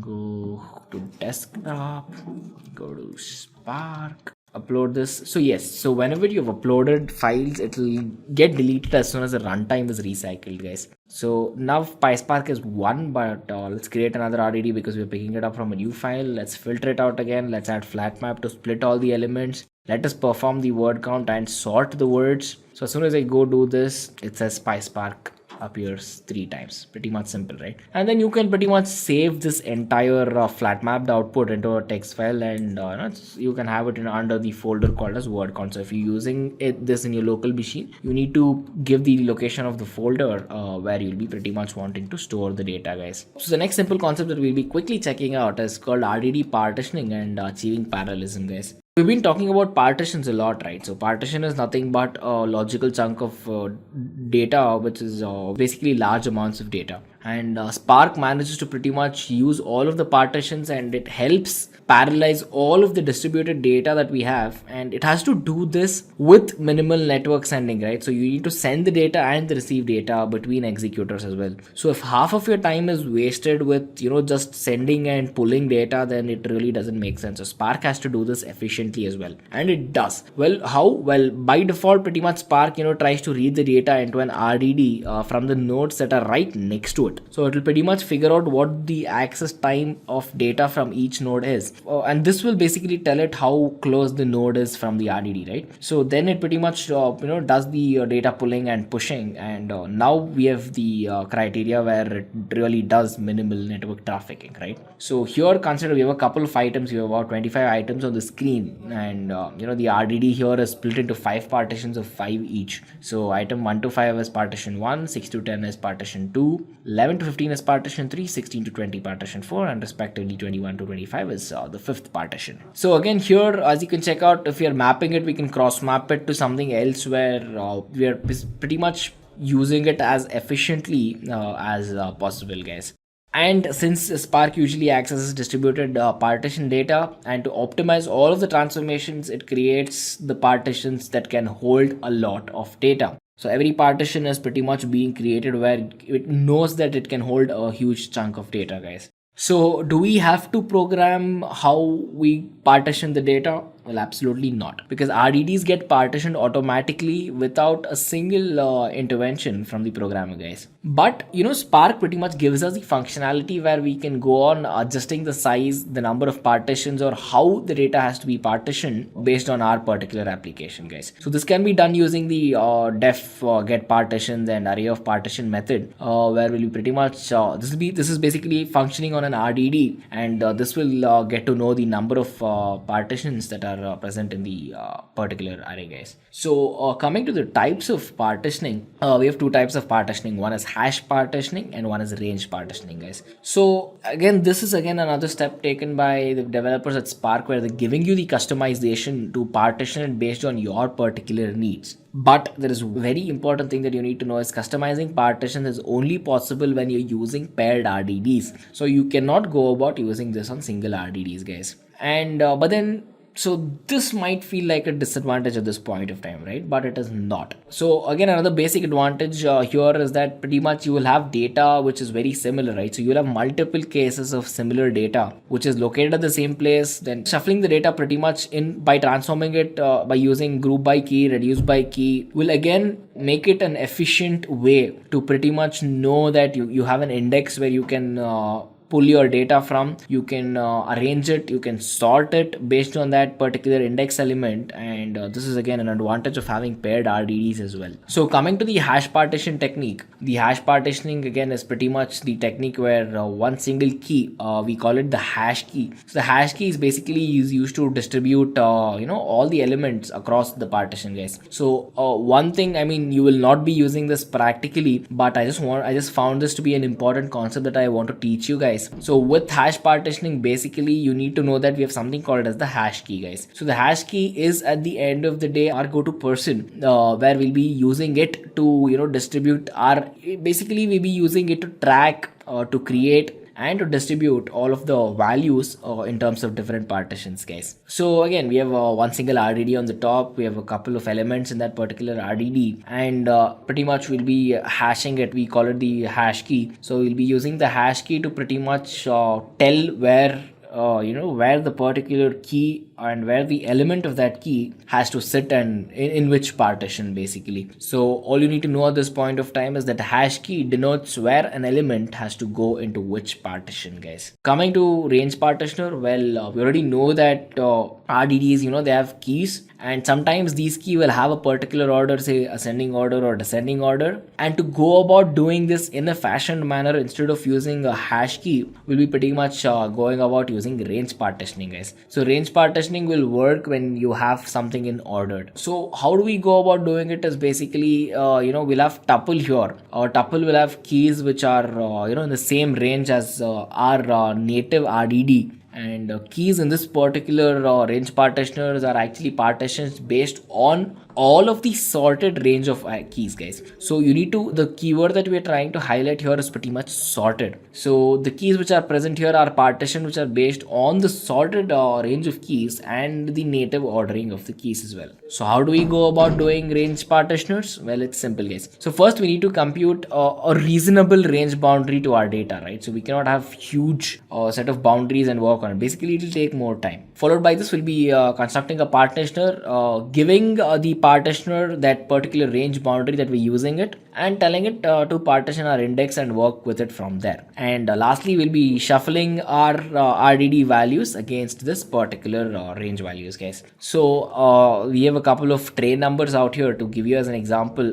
We have the complete tray number and from where it moves. So central station, northeastern station, Bayview, and all of that. So you can pretty much observe that a value from the southern train has been put into another RDD out here, and a value from our first central RDD has been put here as well. So as soon as a new RDD is being created after using our range partitioner, it is being done in a certain order. But then you need to know that the values are being shuffled after the values are being changed, guys. Coming to the last concept of this particular module, we'll be checking out how we can pass functions to Spark, guys. So basically, most of Spark's transformation and some of its actions, it basically depends on passing the functions that we have already seen, right? So we usually pass functions by adding it, we're sorting it, and we can use functions there as well. So each of the languages that we'll be working on, Python, Java, and Scala, they each have a different mechanism to allow the operation of passing a function. And in Python, we can pretty much pass one function inside another function, and you can have it under an anonymous setting as well, which is the lambda function that we'll be using, and a couple of other functional APIs provided by Python as well. But some other considerations that come into play here are the name of the functions that we pass, the data that we reference in that function, and if the data needs to be ordered and if they need to be serialized, guys. So Spark's API, again, the most important point on this slide for you guys is that it relies heavily on passing functions in our driver program, so it knows what can be done and what should be done when it pretty much runs on the cluster, guys. So two recommended ways to go about doing this. First one is to pretty much go about defining an anonymous function. Basically, it is a method which is used for any short snippets of code. But then, what if you have a longer program or a longer set of code that you need to go about doing it? Well, sure, you can pretty much use an anonymous function as well, but then it is impractical to go about using typing it out in a single line. So we can use something called a static methods, where we'll be using a global singleton object to go about doing this, guys. So coming to the first anonymous function, so basically it's a method we'll be using it for short pieces of code that I've mentioned. So one quick example for a short piece of anonymous function that we already discussed is the lambda function, guys. So lambda x, this function basically returns nothing but a sum of 2 to the input variable.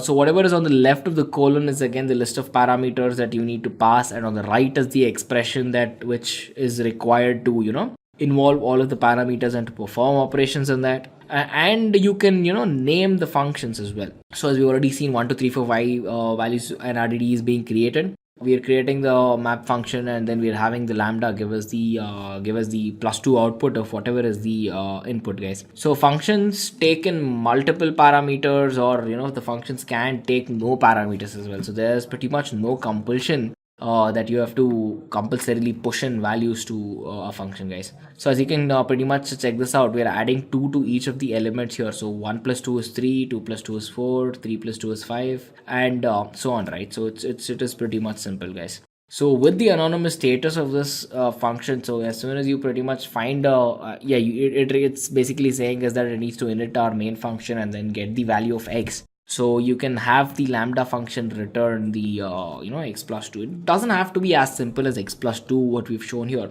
but then you can pretty much go about doing it in more complex ways, again depending on your application as well, guys. So coming to static methods, let's say we have the quick example where we are defining an object. Let's call the object as my functions, and let's pass a function to it calling it as func1.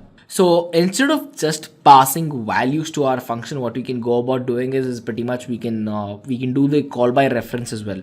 So if you have to revise call by reference quickly, then you can go about checking out the older module. But to tell you what call by reference means is basically the value gets copied into the formal parameter, and changes done inside the function pretty much reflect outside the function as well. So instead of having just one singleton object where you'll have to create another duplicate object and work on it, with respect to static methods, it basically requires nothing but just sending one single object, and it contains it basically that single object that you send will pretty much pull in and bring all of the class data mentioned along with it as well. So here's what a simple class looks like. Class name of it is my class. We have function 1. We have another function, it's called do stuff, and basically here what we're trying to do is we're creating an instance of the class, and we'll be calling the function of it, guys. So the do stuff method of it. So the map inside the reference is pretty much it's the func1 method, and the whole object. So as I showed you in the previous slide, the entire object has to be sent into this class, guys. So to give you a quick example with respect to mapping, it is exactly as similar as writing rdd.map, where we are mapping the same reference, this dot func1 of x, guys. So again, Spark is pretty much giving you the highest efficiency possible when you have to define an object like this, and when you have to pass the entire object towards the class, and you can pretty much go about mapping it using one single line, guys. Congratulations, you've come to the end. I hope you guys enjoyed this. So just before finalizing up, let us quickly walk through the quiz. You can take about 5 seconds as usual, and you can go about answering this. So which of the following is a module for structured data processing? Here's another question for you. So which is a distributed graph processing framework on top of Spark? I think this is a very simple one, right? So guys, I hope this session was helpful. Do let us know if you have any queries in the comment section below. Thanks for watching, and we'll see you again.